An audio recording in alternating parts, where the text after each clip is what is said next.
Hello there, heroes. I'm the Orange Ranger, and welcome to an event 25 years in the making. Well, sort of 26? It was 25 for the event, but now it's, you know what, never mind. I have finally reviewed all 25 issues of Mighty Morphin Power Rangers and 8 issues of Go-Go Power Rangers. And 6 issues of MMPR Pink. And 6 issues of Power Rangers Justice League. And Power Rangers Aftershock, and the 2016 annual, and the 2017 annual, and wow, I've already reviewed a lot of comics. Suffice it to say, everything that needs to be covered for Shattered Grid has been covered. Lord Draken will wait no longer for the tales of his exploits to be shared here. So welcome to the first episode of a comically long review, Shattered Grid.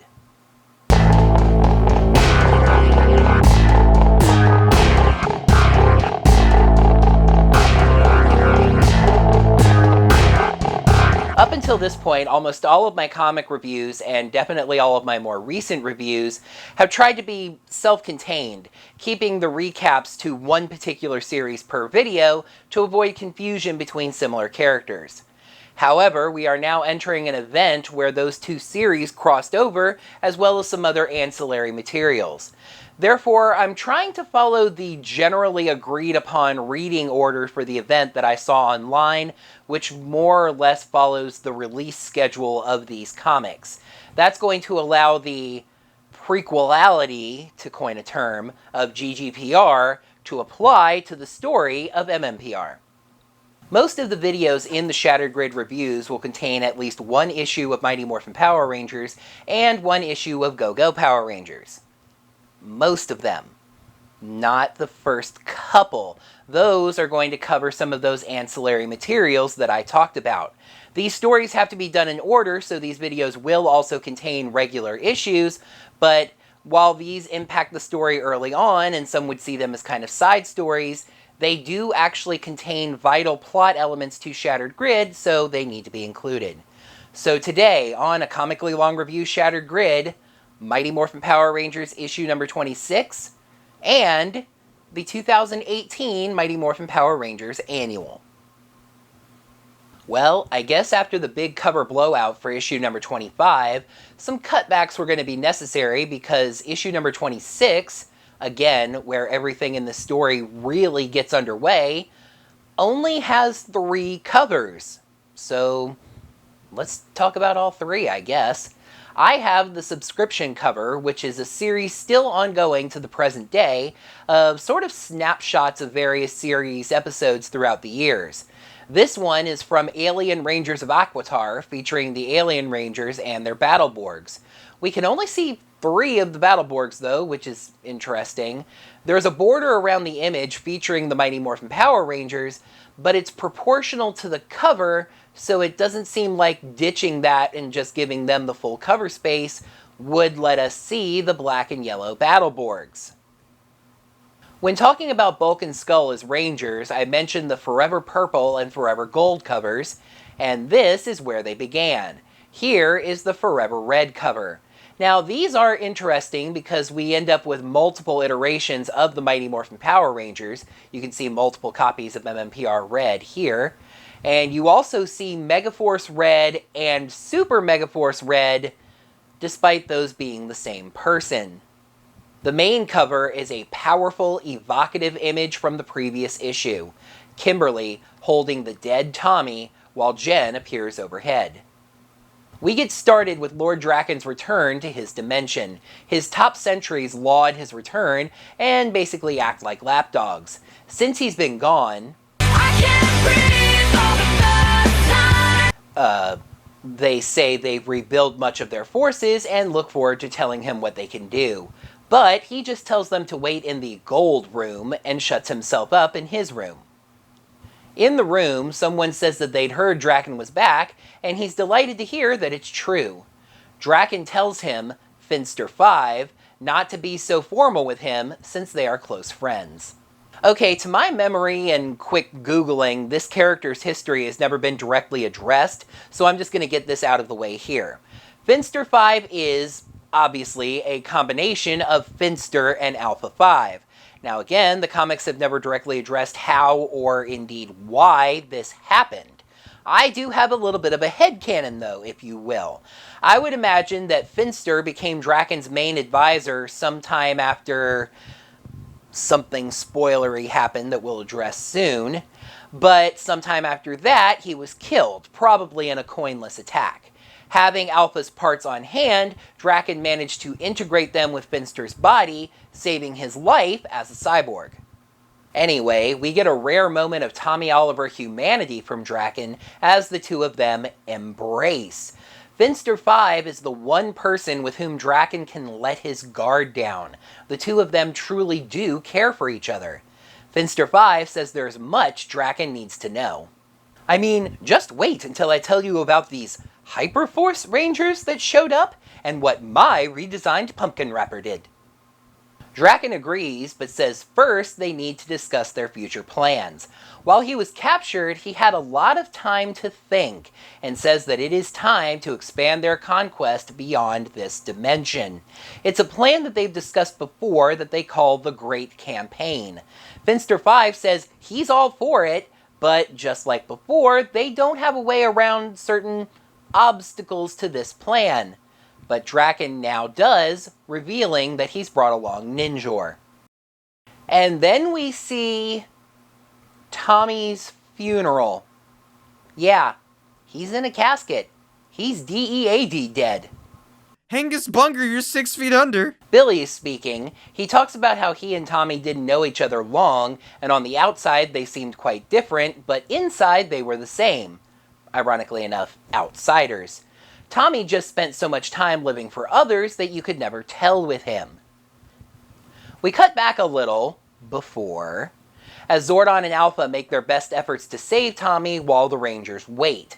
Zack is the kind of worried where you can't stop talking, rationalizing that they're exposing Tommy to some kind of blue energy, and if they're doing something to him, that's a good sign, right? Trini is more pessimistic. Tommy had no pulse. How can the morphing grid even fix that? Kim quiets her, saying they don't know anything yet. Jason is the type that has to be doing something to feel like they're helping, bringing Kim coffee and asking if she's okay. Obviously, she's not, and says that she couldn't even save Tommy with Jen's help before she breaks down. Then, Zordon delivers the bad news. Yes, Tommy is dead. There's nothing they can do. The grid doesn't have the power to restore life.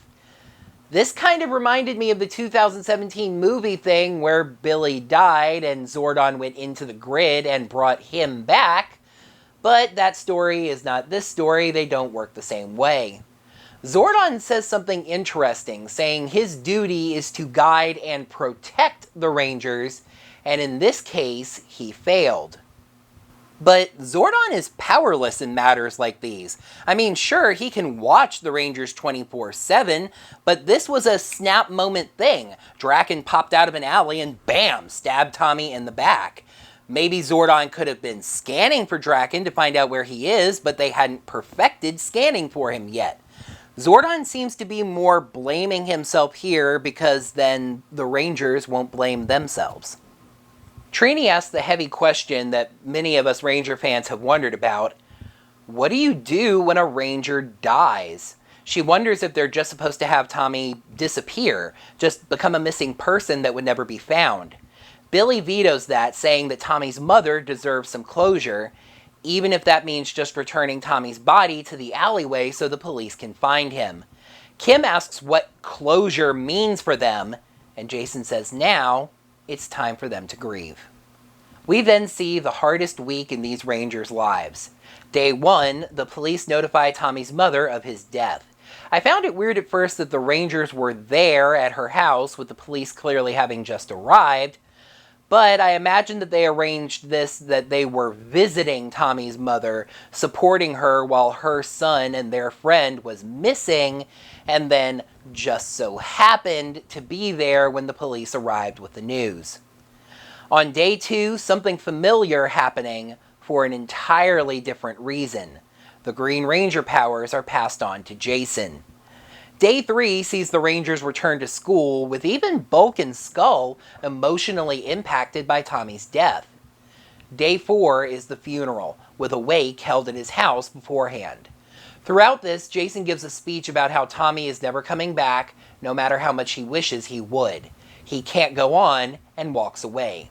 Zach comes and finds him sitting by a tree nearby. Jason apologizes, saying he was overwhelmed. Zach understands, just placing a hand on his shoulder, and then the two embrace. Then Alpha calls, and it's time for the Rangers to get back to business. Jen is awake. Wipe those eyes because you're going to need them. It's plot dump time. Let me put these two pages together side by side and show you how these pages looked in the comic with all these speech bubbles. Yikes. Too many words. Okay, so Jen explains how she's a Power Ranger, a member of the Time Force Police from the future. They detected a Nexus-level fracture in space-time and tried to stabilize it. But it was too badly broken, so they decided she had to come back as far as she could to the point where things first broke. Billy points out that she keeps using the term broken. You keep using the word. I don't think it means what you think it means. But no, in this case, she does actually know what it means. She demonstrates what she means by showing the Rangers something that she would normally never be allowed to. The timeline. They see the timeline of Ranger history, learning that future generations of Rangers see them as legends. The OGs, if you will. But things have changed now. She punches in the changes, and the timeline becomes a circle. She's not entirely sure what's going on, but Time Force did have a theory. See, Tommy's death is a huge temporal paradox. Think about his impact on Ranger history. The White Ranger, the Red Zeo Ranger, Red Turbo Ranger, the Black Dino Thunder Ranger, which teamed up with Space Patrol Delta, impacting their history, meeting the Megaforce Rangers, the Ninja Steel Rangers. This is a problem. So, to prevent space-time from running red with its own blood, the grid shattered itself, turning each team's history into its own dimension. The grid is now a shattered glass table, basically. But note Jen says that she came back to the Nexus point, but she didn't arrive in time to save Tommy. Tommy's death is not what caused the fracture. It's whatever happens next. The Rangers start explaining about Lord Draken, but then Kimberly interrupts, insisting that Jen try again, and she can take them all back with her. Go back just a few days to warn Tommy, to save Tommy. That's not how it works. Jen traveled back along a solid, straight timeline. Then Draken killed Tommy and set the events in motion that shattered the grid. Time is not linear anymore. Jen can't move any further back. She knows that these Rangers are hurting, but begs them to dig deep and tells them about the massive Draken she saw in the fracture. And suddenly, Samurai! Lauren, the female Red Samurai Ranger, demonstrates a burning symbol power to Mike and Mia. Mike comments that it's a little strong, and she says that she's working on focusing it. Apparently, the Nylok are back somehow? Lauren is concerned, but Mike says that with G and Jaden, they've got this. Devaluing Lauren directly to her face because of her little brother? Yeah, this is Samurai, alright. But while they could ignore a Thum with 2 O's, clearly they can't ignore a Thum with 3 O's. And oh good Zordon, now it's 5 O's! O, and Lord Draken and his forces. The Rangers aren't sure what they are, but they're clearly not Nylok. Mike quickly surmises that the forces that busted down their gates and are marching towards them are probably not friendly. As the other Rangers run out, Kevin points out that the shield symbol power protects the house. Draken orders one of the dragon tanks to fire, and it does so. The Rangers are knocked back, but put on their helmets and leap into battle. The Rangers' attacks deal with the sentries at first, but then some black sentries blast Mia and Antonio with a beam that leaves them knocked out and depowered. Lauren asks who Draken is and why he's doing this, but he says she's not entitled to an explanation. She says that they will stop him, but then Kevin spots something firing at her. He raises a shield, but he's knocked out and she's blasted away somewhere. Draken says to round up the other Rangers, remove their morphers, and to bring the red one to him. Technobabble time! Billy installs the chest of the Black Dragon into the command center. Why? Time Force, which the comic mistakenly writes as a single word here, deals with temporal energy. That wasn't helpful at first, since all of time is now basically separate dimensions. But the Black Dragon could cross dimensions. So, with some tweaking of the Technobabble whatsits... Now, you do know what a bilateral cololateral is. Well, of course I do, human. I am not stupid. They can use the technology to teleport between the dimensions that each Ranger era is now. The technology works right away as an alert of Draken's energy signature goes off, and the viewing globe shows them the Sheba house trashed. The Rangers ask if they can teleport there, and they can, Jen morphing and going with them. The house is secured with soldiers and bannered with Draken's symbol. Zack wants to use the element of surprise, but Jason says they have to be smart. He just took down an entire team of Rangers.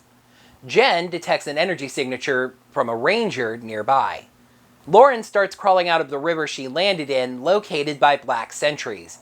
But then the Rangers teleport over, surprising them. The leader orders them hit with a dragon cannon, and the beam starts stripping away their powers. Jason asks if Billy brought one of his morph EMPs. I still say that you could just call it an EMP, an electromorphogenic pulse, and Trini tells him to use it. He fires it off, but while the sentries are knocked back, they keep their powers. Lauren asks who these other Rangers are, though the word balloon absolutely missed her and is coming from Trini instead. I thought at first it was Trini asking who the sentries were, but then Jason answers the question, so whoops. They teleport away. The Samurizers are laid out on a table, and one of them is hooked up to something. Finster 5 explains to Draken that this process is risky, but he gives the go-ahead. Finster 5 activates a beam, and when the smoke clears, Draken has a new form. Just like with the original green and white powers, they found a way to phase new powers in. You can see he now has the chest sash of the Samurai Rangers. He can feel the new strength, and Finster 5 says it worked better than he imagined. Draken says, okay then, plug them all in, let's do this. But Finster says that won't be necessary. Thanks to Ninjor, who is wearing the latest in mind control fashion, he's learned each team's morphers all access the grid in the same way as each other. Mighty Morphin Power Rangers is a notable exception to this because of Tommy's morpher, but we'll see what they end up saying about 6th Rangers, if anything. So additional morphers won't add anything to his powers, and in fact introduce instabilities. However, they can farm the powers of the other morphers out to the sentries. They have a lot to conquer, and a hologram shows something being built. Perhaps it's an exciting new venture. This issue is an absolute whirlwind, which actually feels very tonally appropriate. They give the death of Tommy its proper time and stillness, with quiet grief shown very clearly throughout. But then, life has to go on, and when it does, it is absolute insanity. We begin this adventure of jumping through the Ranger era dimensions with Samurai, adding Lauren to the mix and showing just what insanity awaits. The only real downside, which I pointed out throughout the issue, is there is a bunch of plot dumping and technobabble. Those 2 pages I put together side by side with that cloud of word balloons really demonstrated it. Just a whole bunch of exposition dumped really quickly. I will say that the complexity of the story does make that kind of necessary, though. Issue 26 gets a 4.5 out of 5. Now we head over to the 2018 annual, which officially takes place after issue 26. It has 4 covers. Sort of. The main cover has a variant which is gray instead of an orangey red. This cover is weird and kind of ugly, to be honest. The MMPR fully colored, but the other Rangers seen sort of white scale colored. and Jason is either posing messianically or tightrope walking. This cover is my favorite, a nice posing shot of 5 Rangers whose stories we'll see within. MMPR yellow, gold Zeo, blue in space, pink SPD, and red RPM. Well, actually, one of these 5 Rangers doesn't have their story involved, and there's a Ranger whose story is involved that we don't see. Which is which? Shall we find out? Let me say right off the top here that none of these stories actually have titles besides the seasons that they represent. These are stories told within the shattered grid, each dimension separate from the others. We start with the Zeo Rangers, yes, including Zeo Ranger 5, Tommy, fighting some cogs. Right off the bat, the timescale here is a little weird. Jason is apparently leaving as the Rangers talk about meeting him with a present and how great it's been to have him around. Tommy leaves to get the gift as someone with long hair watches from overhead. Jason's gift is his old Morpher and Tyrannosaurus power coin. He thought it had been destroyed, but Zordon explains that it was damaged. Rocky kept it for sentimental reasons, and Billy fixed up the outer components to have it as a keepsake.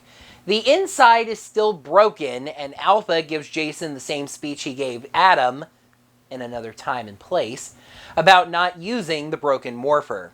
He thanks them, and Kat says he'll always be one of them. Tommy finds Jason at the top of the command center, reminiscing about how he may never see the place again, though Tommy says he's always welcome. Tommy says Jason will be missed, but Jason says they've gotten on fine without him before, and they will now. That prompts a question from Tommy, asking how Jason felt after Tommy joined.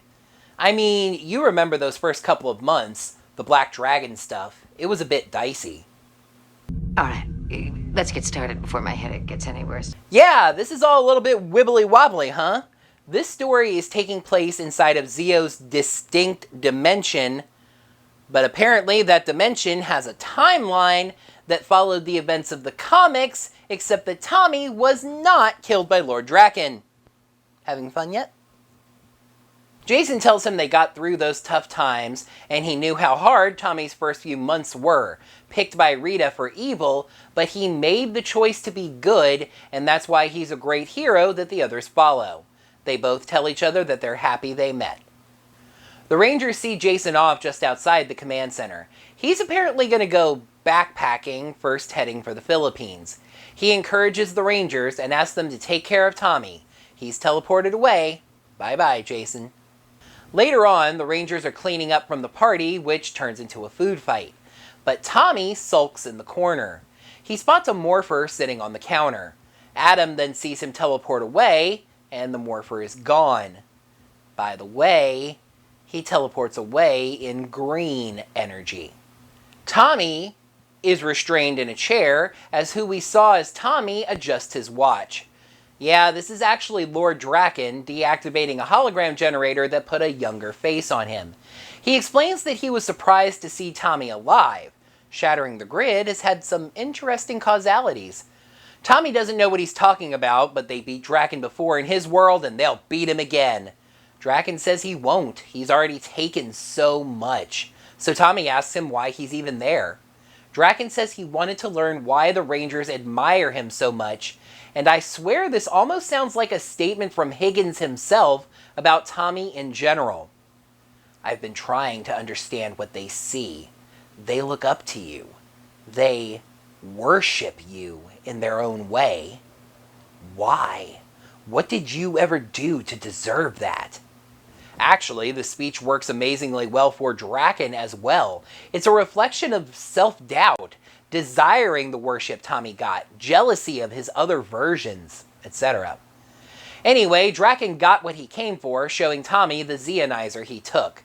I think the circle on it reflects the user, as Tommy instantly knows that it's Adam's and threatens Draken if anything happened to him. But Draken says he did nothing to the other Zeo Rangers. He was going to hurt them, but he didn't. They really do care about you. Then Draken slashes Tommy somewhere. So officially, Draken slashed Tommy's throat and he's dead. However, both the slash and the blood seem to be way too low for that. Anyway, Draken declares this is much better and teleports away, leaving us on a now bittersweet image of the Zeo Rangers. This gets things off to kind of a wonky start, since it's unclear why Jason is leaving if there are still cogs for them to fight. I mean, what is this, Super Mega Force? I thought it just might be practice on some kind of simulation deck, but no, these are real forces that the Rangers are fighting, and Jason is just leaving for some reason. I do suppose this could be after he returned the Gold Ranger powers to Trey, but at least on the show, that happened right before the Rangers defeated the Machine Empire, so there was still nobody for them to fight. But it is a nice story of how Jason departed the team, which is something we never got on the show. And then it takes a dark twist as we see Tommy participating in all of this, but it's actually Lord Draken, tasting another life that he never got to experience, and even showing sympathy for the Rangers that admire his alter ego so much, instead deciding to take that brighter reflection out directly. The Zeo story gets a 3.5 out of 5. 29 years later, presumably, the cadets of Space Patrol Delta are having a nice little practice session. The C Squad cadets, whom we are meeting for the very first time, as the show never actually introduced us to C Squad, are in a pile, having been defeated. Doggy Kruger asks why the B Squad won. Sky and Jack essentially say, because we're better, but in a snarkier way, really putting them down. Doggy hears this, freaking dog hearing, saying the reason is teamwork and supporting each other, which is why each B Squad member will now do a 30-mile run while carrying a C Squad member. But that has to wait because Draken has upgraded from Thooms to Krashooms. The Rangers don't know who these invaders are, but it hardly matters. The B Squad Rangers morph Doggy with them. They handle things pretty easily at first, as Kat is telling them that nothing that she's seeing matches anything in their databases or history books, so they need to be careful. The girls again trash talk the forces, so Draken punishes them for that by punching Doggy. Apparently, Doggy is more worthy of an explanation than Lauren was, so Draken's a bit sexist, saying that he's there to take their powers, firing out a blast. The Rangers are demorphed, and Sid calls these invaders Anti-Rangers, a name Draken says he'll remember. The Rangers retreat, Sky throwing up a shield, which is his civilian power if you're unfamiliar. They ask Kat when help is coming, but she says Draken's portal is blocking their communications. There's no help on the way. The Rangers hide in a Zord Bay as Kruger says that they need an option. Boom says they have one, their robot dog, Rick. They've been working on some bigger functionality for him. The Rangers tell him to launch it, but he can't. It's in the neighboring Zord Bay, which has lost power and won't open. Kruger tells the Rangers they just need to trust their teammates. As Sky puts up a shield covering the opening between the Zord Bays, the others run over and discuss their option. Khonshu here has a civilian power as well. Sort of. He's not so much a single person as an entire colony of insects that shares a single mind. Z says she can relate to that. She's a lot of people too. Again, for those unfamiliar, her civilian power is creating holograms of herself. Sky's shield starts to fail, but Khonshu gets the door open, and out comes Rick 3.0 Mega, named by Boom. It's Rick in a Zord body. He quickly wipes the floor with Draken's forces, then even grabbing Draken in his mouth. Draken says he clearly underestimated these lesser Rangers. Rick's mouth snaps shut, but Draken teleported away. His other forces retreat too. The Rangers give chase, wanting to catch at least one of them to interrogate them, but Kruger orders them to stand down. It doesn't really matter where they came from. The Rangers prove they can stand their ground together, with or without their morphers, and now they stand more united than ever. So there's really one thing more than any other about the story that just stood out to me and made me love it the most. Draken lost!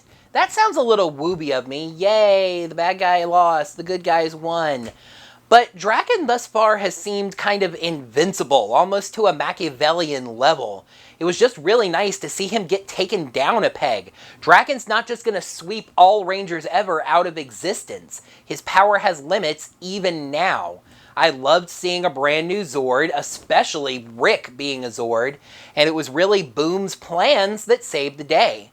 The SPD story gets a 5 out of 5. Now let's visit a season that didn't need any help, taking place in another dimension.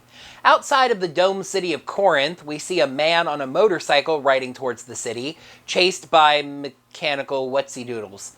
He narrates that he's seen many worlds, but the most destructive force he's found has always been guilt.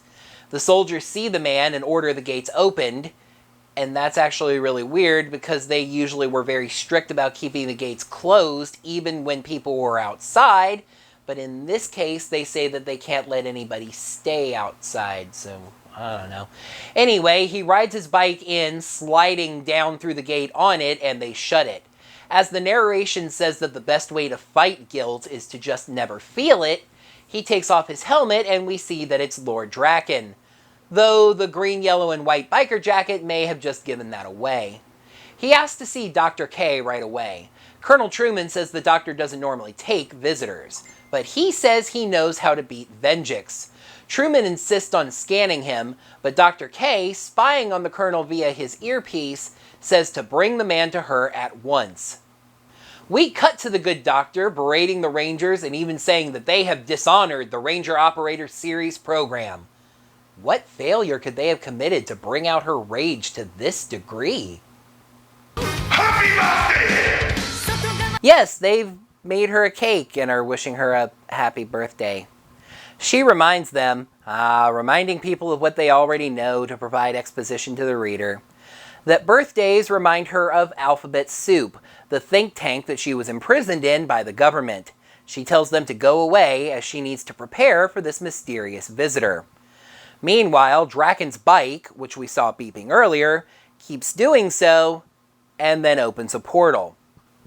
Through the portal come Draken's forces, black Mastodon sentries, and blue Samurai sentries. Yes, this is what Finster 5 meant by using the other morphers for the sentries.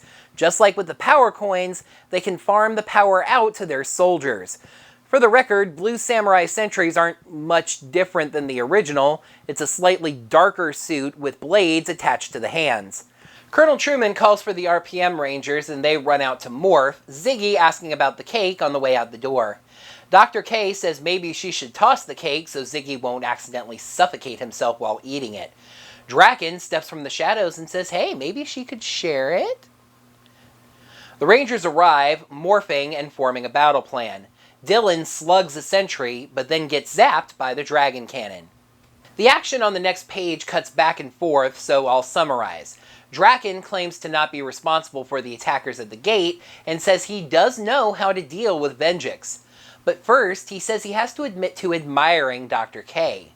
Of anyone he's fought alongside or against, she came the closest.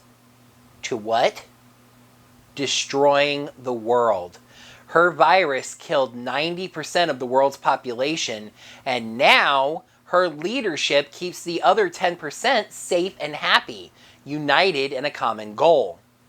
Meanwhile, Dylan is demorphed by the cannon blast. Scott orders him to fall back and activates his street saber. The sentries say their armor should be holding stronger, but it's not.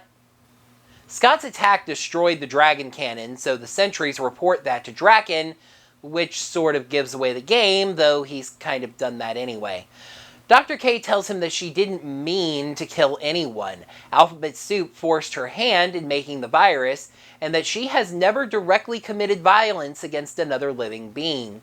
Draken doesn't really care about her explanations, saying that, how do the kids put this? She's goals for him. Her virus gave the world something to rally against, and she's created a city that's free of war and hate. Corinth is the picture of what Draken wants to create. She says he'll find it hard to kill her, but he says he doesn't want to kill her. He wants her to join him. You referred to the deaths of millions as perfection, which leads me to believe that you are some kind of psychopath. So no, I will not be joining you. Draken tells her not to be short-sighted. Oh, and he's not really asking her. Refuse and he'll destroy Corinth. Just like all the other cities, he says, but this could be bluffing because so far, besides his own dimension, he's conquered a single house, so this is probably an exaggeration. Kay says that he's right. She has to accept responsibility for her role in the deaths of so many and needs to atone. He says that he can help her, but she says no, she can't be the one that saves the world. Her Rangers have to do that now. He says the Rangers aren't going to join them. He's allied with Venjix. Oh, but now you see it's Draken that's confused. She's not joining him. She pulls a weapon and says she has never committed violence against another living being, but there's a first time for everything. Bang! Ah! Are you okay? You shot me in the chest! I'm sorry. The Rangers come running in, reporting their victory, and quickly realizing Kay is standing with a smoking gun, standing over a smoldering pile. Yes, it turns out that this was not Draken. He had already allied with Venjix and had an android duplicate made. Scott asks if Dr. K knew Draken was an android when she shot him. She just glares at him, apparently having bitten a lemon as she did so. I am now going to take your cake into my private quarters and eat it whilst crying. If you hear me, please pretend that you do not. The Rangers agree, Ziggy wishing her a happy birthday. She accepts the wish this time, saying it most certainly is. This is a deep, emotional story, and I love it. The juxtaposition of Dr. K and Draken, whose names are both primarily DR and K, come to think of it, is just a perfect thing to explore. Dr. K accomplished what Lord Draken so desperately wants to do, but it's not something that she ever wanted to do, and his heaven is her hell. It's just such a great character piece for her, in the same vein as her own character episode during RPM, Dr. K. My only little critique this time around is the artwork. There's just a lot of really heavy lining and shading and stuff. It does lend things a kind of a darker tone, which is fitting for RPM, but for some reason it made it look like this came more from a comic strip than a comic book. RPM gets a 4.5 out of 5. Space. The final frontier.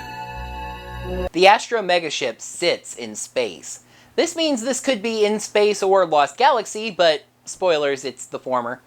TJ narrates about being bored as we see him playing cards with Cassie. Basically, it's been downtime for the Space Rangers, waiting for Astronema to make a move before responding. This seems kind of odd, as it seems like their entire season they had a mission to find Zordon. But maybe the changes to the timeline have messed with that. Anyway, TJ loses the game to Cassie, and that sets him off about being so bored. When TJ complains that they haven't had a mission, Andros says Alpha was complaining about one of the airlocks, saying it needs human hands to fix. Of course, Alpha has hands approximating human hands, but whatever. Ashley confronts Andros about this, saying humans have these funny things called feelings, but Andros does understand the situation. It's just that TJ is not the Red Ranger anymore. He is, and he needed to put his foot down. This is very interesting, since obviously he's referring to Turbo, but one would assume that Turbo exists in its own dimension. It seems like each of these Ranger-era dimensions has its own timeline, its own history that happened as we remember it from the various shows and everything. It's just more that each Ranger season is basically taking place at the same time now in a different dimension. It's more like a big ball of wibbly-wobbly, timey-wimey stuff. The Rangers move through the ship, observed by Dekka, the ship's onboard computer. Then we see that Draken and Finster 5 have invaded the ship and taken over Dekka, though she tries to resist. Alpha finds the corrupted data in Dekka's database and calls for her. The door opens but quickly closes, Alpha thinking it's Ashley. But then Draken grabs Alpha, just as TJ comments rather out of character about that robot and his chunky chrome fingers. Hey man, Will Wheaton says, don't be a dick. TJ is at the airlock, seeing the problem is just a simple frayed connection. But then Dekka manages to break through the programming enough to warn TJ that he has taken control and TJ needs to hide. TJ refuses, basically saying if they're under attack, the attackers are going to pay the price for it. Draken smashes Alpha's head into the console and speaks on the communication system, instructing the Rangers to surrender their morphers to the guards outside their doors. If they try to fight back, he will take the morphers from their corpses. Andros activates his morpher, and to show that he meant what he said, Draken crunches Alpha's head against the console and smushes it all up like mashed potatoes. The Rangers react like he's dead, though being a robot I'd imagine he can probably be repaired or at least moved to a new body. Draken orders Dekka to lead him to the Red Ranger. Andros tells Ashley, who is also morphed, to get behind him. The sentries come in and blast Andros, demorphing him. But for some reason, Draken is looking for TJ. TJ announces himself, and the airlock opens, blowing 2 sentries towards the door. TJ has activated the ship's Megazord formation. Draken asks how he's doing this, and when Finster 5 says he only looked away from the monitor for a moment, Draken realizes that TJ never actually left the airlock. Draken restores gravity, as TJ narrates that Dekka is compromised, meaning Draken can track him if he morphs. He puts on an air mask as Draken says that he's done his homework, knowing that TJ used to be a Red Ranger, so while he could have taken any of their morphers, it's his that he's after. And that still doesn't make any sense. It has been established that Draken usually seeks out the Red Ranger morpher to add to his powers. TJ is not the Red Space Ranger, he's the Blue Space Ranger. The fact that he was the Red Turbo Ranger is completely irrelevant. At first I thought it might have been because TJ was the Red Turbo Ranger that Tommy knew and passed his powers on to, but Draken never met TJ because he diverged as the Green Ranger. So this really just feels like a way to force TJ to be the main character of this story. TJ attacks, but Draken quickly gets the jump on him. He cuts TJ's air hose with the Dragon Dagger and calls to any survivors among his forces to say that he got what he came for. So presumably, though we can't really see it, he did get TJ's morpher. Andros calls to the Rangers asking if anyone knows where TJ is. TJ is floating outside the Megazord with a hissing air hose and his fingers starting to freeze. I'm not really into this story. TJ basically spends the entire thing way out of character, whining about being bored, insulting Alpha, back-talking Andros, etc. I do kind of get what this story is going for, showing us a conflict between leaders that we never actually saw during In Space. TJ just kind of accepted that Andros was the new leader of the team. But TJ was just much more positive and upbeat than we see in this. In Space gets a 2 out of 5. The next story is not a Mighty Morphin Power Rangers story, as I was mentioning when I talked about that alternate cover. What we get instead is a Super Ninja Steele story. And it starts out on a rather dark and depressing scene. Summer Cove High School is getting blasted. Mick cradles a presumably destroyed Redbot. The Romero Ranch is invaded, and Odious and Badana hold the Ninja Steel Rangers magically in the air, mocking them. The only problem here is, if you hated these seasons as much as I did, this scene is not depressing. It's funny. The only thing I don't love about this fantasy is that Badana and Odious did nothing to deserve to win in this way. But hey, any port in a storm. No, that's a good Power Rangers Ninja series. Anyway, on the next page we see that sadly, this was all just a dream. Dang. Brody telling the other Rangers about it. They assure him that it was just a dream with no greater meaning. Calvin saying he dreamed last week that Victor had been elected president. Haley quietly mentions to Sarah that Calvin woke up screaming. Excuse me, the f*** did you just say? I can see why she might have mentioned that quietly. Did you folks catch the implication there? Yeah, Haley just indicated that she and Calvin have slept together. No, I'm not talking about sex, but just the implication that the two of them have shared a bed is really interesting. And you know what makes that even more interesting? The writers of this story are Becca Barnes and Alwyn Dale, the non-Chiplin writers of Ninja Steel and Super Ninja Steel. Freed from Nickelodeon's restraints and within one page, characters share a bed. Oh, and another positive change from the show? Dane Romero, Brody and Levi's dad, exists and is actually involved with their lives as Rangers. Brody says that this isn't a joke, that their fights with Odious' monsters have been too close.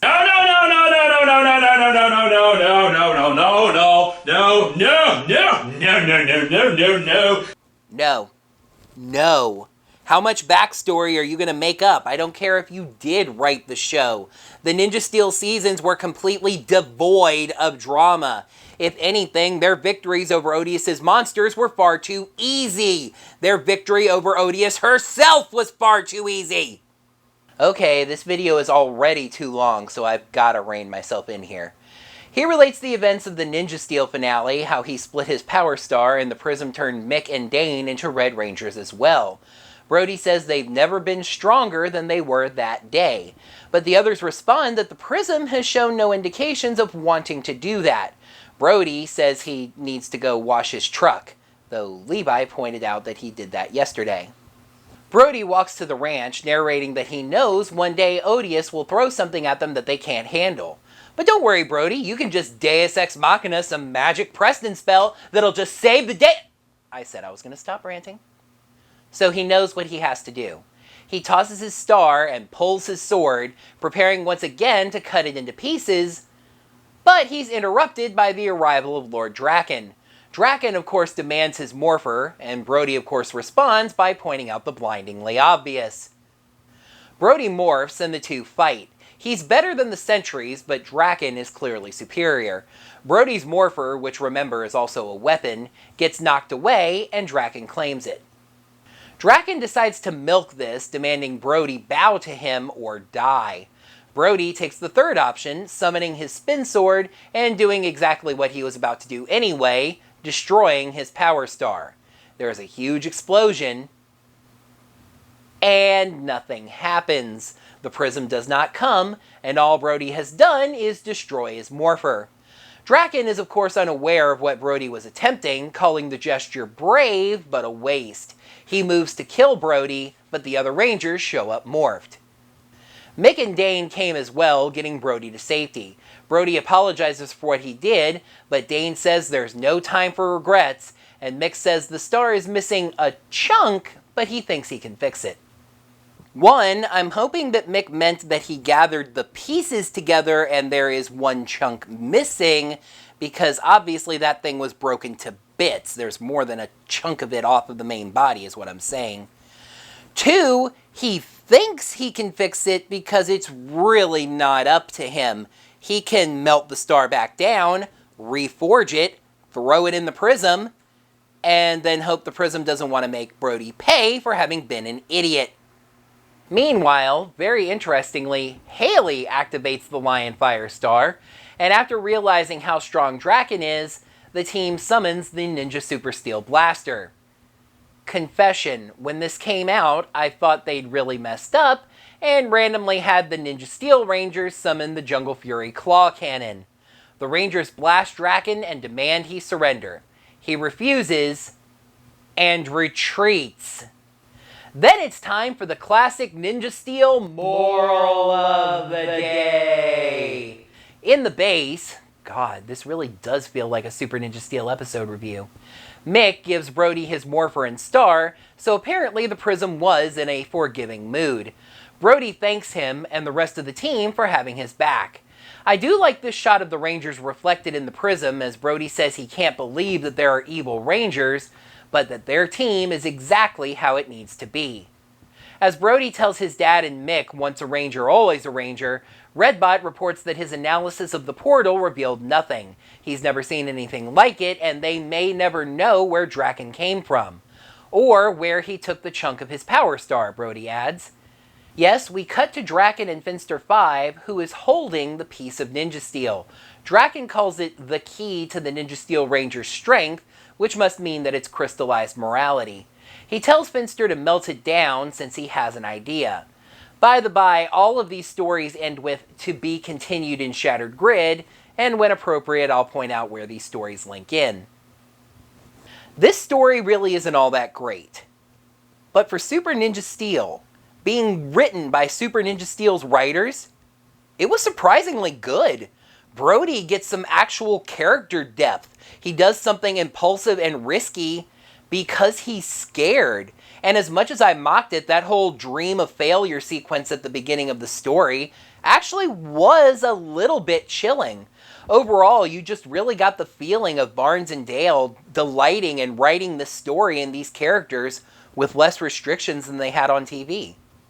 However, they did fall right back into bad habits with the whole moral of the day thing. And while I praised the SPD story because they actually defeated Lord Draken, I just didn't buy it here. That's not because the Ninja Steel Rangers suck. Okay, it's not just because the Ninja Steel Rangers suck. It just seemed way too easy. The SPD Rangers defeated Draken with a Zord. The Ninja Steel Rangers defeated Draken with a blaster that just happens to normally be used in a Megazord. Super Ninja Steel gets a 3 out of 5. The 2018 annual ends with a memoriam to Jack Cummins, former president of Boom Studios, who passed away February of last year at the age of 51. I felt it appropriate to include it here. So the 5 stories here averaged out to a score of 3.5 out of 5, and overall I think that's a pretty good score. The highlights are very clearly the SPD and the RPM stories, especially RPM, that amazing juxtaposition between Dr. K and Lord Draken. Really two sides of the same coin.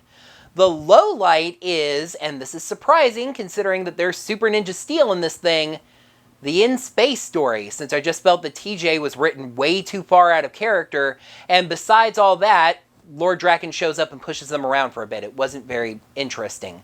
The other 2 stories were pretty good as well, and so overall this averages out to something slightly better than average. Well, I was planning to include the 2018 Power Rangers Free Comic Book Day issue in this video, but besides the fact that that's actually a lot longer than I expected it to be, this script is also on its 16th page, which is a touch over my limit, so I should probably call things here. Next time on a comically long review, Shattered Grid, I'll demonstrate just how widespread this event was, as I'll be taking a look at 3 different comics from 3 different sources. The 2018 Power Rangers Free Comic Book Day, Mighty Morphin Power Rangers issue number 27, and Go-Go Power Rangers issue number 9. That's going to do it for this A Comically Long Review Shattered Grid video. Thank you, heroes, so much as always for watching. In the comments below, let me know what you thought of these issues as things really started jumping around and getting crazy. Especially the annual, I feel like, is going to have some differing comments, some people liking it, some people not liking it, all the different stories. Let me know what you thought about all that down in the comments below. And while you're down there, make sure you smack that thumbs up button and let me know that you enjoyed this video. Make sure you subscribe to the channel to see all of my videos and ring the bell. Get your notifications set up so you'll be notified of whenever I post brand new videos like these Comically Long Review Shattered Grid videos. And if you'd like to lend any financial support to my channel, there are 2 ways that you can do so. You can head over to ko-fi.com/orangerangervideos. Buy me a coffee. Those are set at $3 a piece. I'd greatly appreciate that. But if you would like to donate less or a different amount that's not a multiple of 3, head over to digitaltipjar.com/orangerangervid. There you can donate me whatever amount you would like, and I greatly appreciate anything that shows up in either of those sources. Until next time, heroes, may the power protect you. Up until this point, all of my comic reviews, and definitely all of... Now we are entering an event where those 2 lines crossed over, as well as some other ancillary materials. And yeah, keeping the action, that bugged me. However, we are now entering an event where those 2 events, gosh, freaking darn it. Ironically enough, outsiders.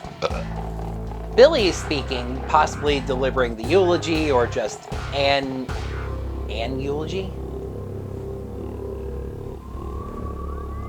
That's weird.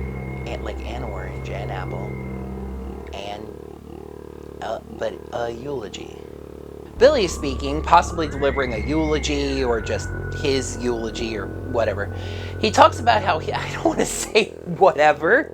Jason is the one that has to do something to feel like they're helping, bringing Kim coffee and asking if she's even if it means returning Tommy to the alley so the police can find him and then his mother can have closure. I don't like how I read that. But I imagine that they timed it out so that they were visiting her with farts. The Black Dino Thunder Ranger, which teamed up with Space Patrol. And suddenly Samurai. Lauren, the red female Gliggle. So, with some we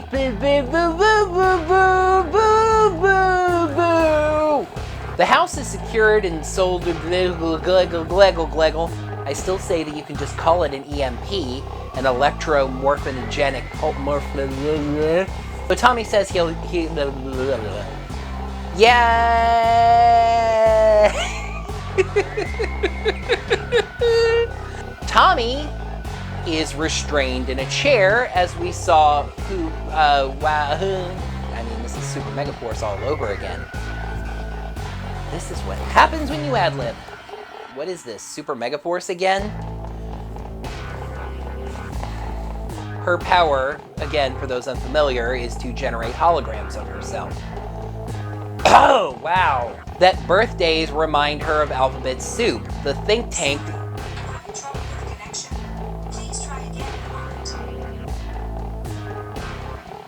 Siri! She reminds them, reminding people of what Ziggy asks about the cake, but they don't really. She says she'll be pistol kicking, skig it.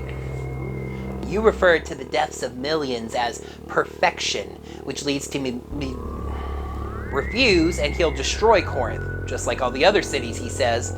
Though this is kind of bluffing. Scott asked if he knew whose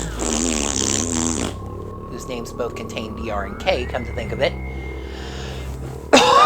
Means you're looking at the screen. The juxtaposition between Dr. K and Draken, who... At first I thought it might have been because TJ was the Turbo Ranger. And no, I'm not talking about sex between high school students.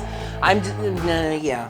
How much backstory are you just gonna make up? I don't care if you did write the show.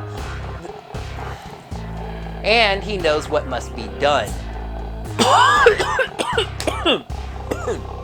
Your sneeze surprised me. And then my throat took the opportunity. So he knows what he has to do. Fuck! The Rangers blast Draken and demand. The